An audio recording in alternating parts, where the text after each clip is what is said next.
This was the gatekeeper. Now I was doing 3 a.m. cemetery investigations. I was at the cemetery by myself at 3 o'clock in the morning. And this was night 2. And this was all done on a live stream. Okay. So there's no editing. You can tell if you edit a live stream, you lose the chat. The chat is still on both nights of my investigations. I went out the first night, had a great investigation. I was out there for like 5 hours. And I go by myself, but I don't feel like I'm alone because I would live stream. So I would have chat there. One person knew where I was. So in case something happened and they had to call the police to come rescue me or save me or whatever. And then otherwise, everybody was just there chilling with me, helping me, listening for things in the background. If I missed something, they saw it. So this was night 2. I went out right at 3 o'clock in the morning. On the way there, I got a bad feeling. Something told me I should not go, but I'd already promised everybody I was going to go, and I never break a promise. So I kept driving, and I didn't tell anybody that I had bad feeling. I just kept going. So I get there and I get out of my truck and I'm like, okay, we got to walk over to this cemetery is big, but I like to go to the part where the tombstones are the oldest, earliest birthdays, earliest death days. So I was trying to go there, and I do spirit box sessions while I'm there and try to get information about who's there and if they have messages for loved ones that are still living, or, what happened, how they got there, whatever. And so I wanted to go to the oldest part of the cemetery. So I started walking that way, and every single time I would, something would pull me back to my truck. Like something wouldn't let me get far away from my truck. And so finally I was like, you guys, I got to go. Like, I got a bad feeling. I feel like I'm being followed. I feel like I'm being watched, like I feel like somebody is right behind me. And I've had this feeling since I got here. And so of course my chat jumped my ass, and they were like, what the hell are you doing still there? Then get in your truck and go. So I get in my truck and I start to go, and this is what I see. So somebody had said they saw something in the tree. And so we were looking up in the tree, and I tried to zoom in the tree. And at first, when I get in my truck and I look at the exit, which this is the exit, this is the archway of the exit. And there's a chain link fence on the other side of the road. And then there's also a pine tree that is right here on the other side of the road. Okay. So I get in, and I didn't look at the exit. I was looking over here in the tree because somebody said they saw something. So I was zooming in up here. Right before I zoomed in, if you look in this spot, you can see 4 what looks to be females standing right here in the exit, like they were kind of huddled together. I zoom into the tree, and then I zoom back out, and there's this thing right here. And when the 4 females were right there, this part up here was super black, like not just dark. Like here you can see the trees and the sky and, layers. It was black right here. So are you able to zoom in at all? I can, but this is after. There we go. Perfect. Okay. So this is after. So I zoom into the tree, and then I zoom back out, and then we have this shape right here. And when I zoomed out and I saw this thing, I was like, what is standing at my exit? Like, why does it look like that? And so then everybody else was like, oh my gosh, you got to get out of there. Get out of there. Like, that's bad. That's all bad. Get the fuck out of there.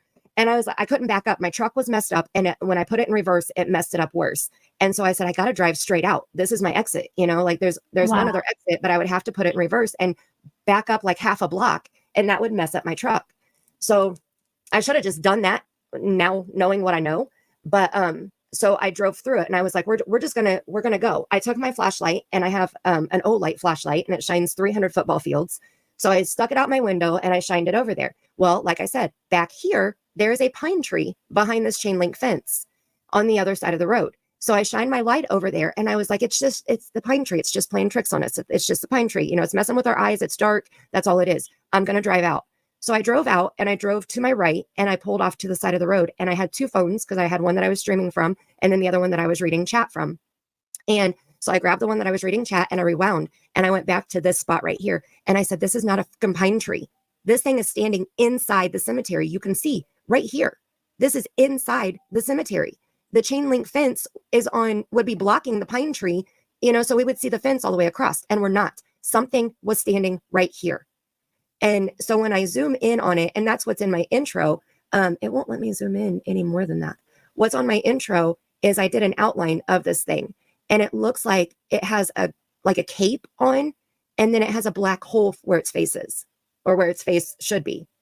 So you can see like the hood over its head, and then it has shoulders, and then it goes down, and it kind of has arms. You can see like elbow areas or whatever, where it kind of goes in at each side, and then it goes all the way down to here. So this arch is like 12 feet tall.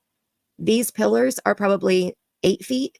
And then it has an iron fence around it. Look, I'm starting to get shaky just talking about it. The iron fence is like 6 feet. So this thing has to be 10 feet at least tall. Wow. And so when I drove through it and then, I saw it and I was like, this is ridiculous. I got to go home. I got to get out of here. Hot Mess, hello. Hot Mess is asking, where was this? An undisclosed cemetery somewhere in Indiana. I can't say where. I don't want to dox myself. But Gotcha. so I went this way. There's a road, like this road goes this way, and then there's a road that goes off this way. So I came back from this way, turned down that road, and turned right and went on that road.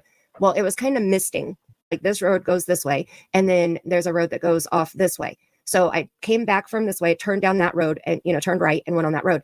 Well, it was kind of misting, but my camera had not had trouble focusing until I got about, I don't know, 2 minutes down the road. It started getting super, super blurry. And they say that when your camera won't focus, it's because there's a spirit in front of it or around it messing with the frequency, which is messing it up. It can't focus on a spirit if a spirit is in front of your camera. And so anytime it's blurry, that's probably what's causing it. So immediately I started praying and I was like, you are not allowed to come home with me. In the name of Jesus Christ, I command you go back to that cemetery. You are not allowed to ride home with me. You are not allowed to attach to me or any of my equipment, and I just started going and going and going. And my camera cleared up. It got crisp right away. And so I was like, okay, cool. So then I keep driving and everybody is in chat. I'm driving and watching my phone. It's 5 o'clock in the morning, and I was freaking out. So I get almost to my house and I was getting ready to turn off the main road onto my road. And I look up in my rear view right before I turn and I see this black Jeep with their headlights off flying up behind me. And I was like, holy shit, I had to accelerate. If I would have hit the brake, like continued to hit the brakes and turned, they would have rear-ended me. So I accelerated, like I jammed on the accelerator and started going super fast. And he got over in the other lane and flew past me. Like I turned my camera and you can see him fly past me. And he goes up to the gas station by my house. So I pulled up to the gas station to tell him that he didn't have his lights on and he almost killed me back there, And it was some guy, he gets out of his Jeep and throws 2 bottles of beer in the trash can. Now, you and I talked about this. I have 0 tolerance for drunk drivers. 0. You do not drink and drive. I don't care if you take 1 sip or have a whole keg. You do not drink and drive. So when he got out and threw those beers away, it instantly pissed me off. And I said, you're driving down the road without your lights on. You didn't have any of your lights on.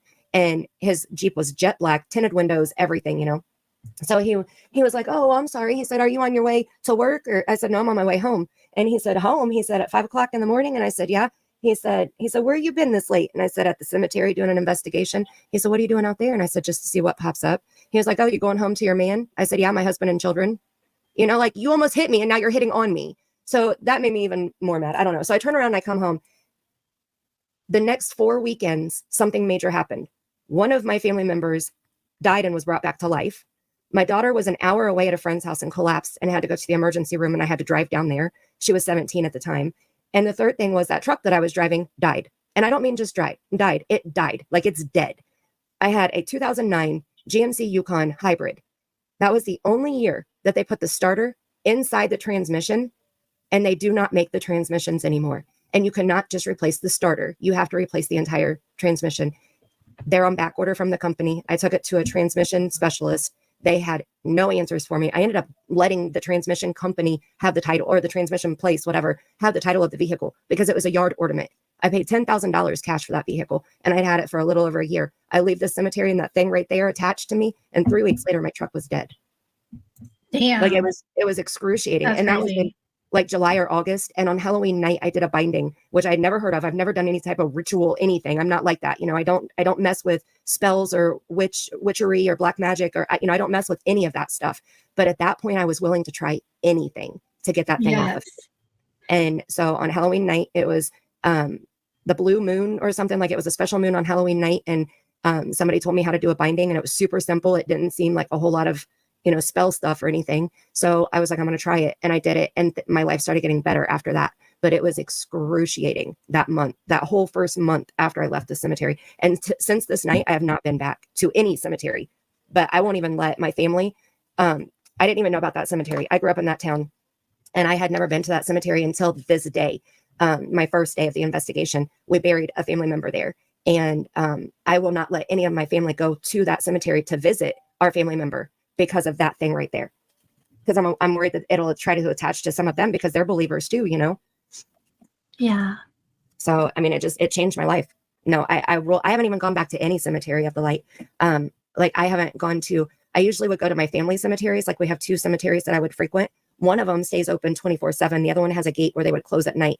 This one is open 24/7. So I thought I would try this one, because we had just been there. But no, the only cemetery I would ever go back to is the one that stays open 24/7, where my grandmother is buried. My grandmother's family is buried there, because I know I'll be protected there. Like all of my ancestors are there. So I would feel very, very safe there. This cemetery, I didn't have family buried there. I just had that one person that we buried that day. So it was crazy. It was definitely crazy. But I call this thing the gatekeeper, because he is definitely keeping that gate. Okay, sorry. Merry Christmas. No, you're fine. Now we're telling ghost stories. I know, right? I'm just over here saving photos. A couple of people have sent me some stuff to share. So let me pull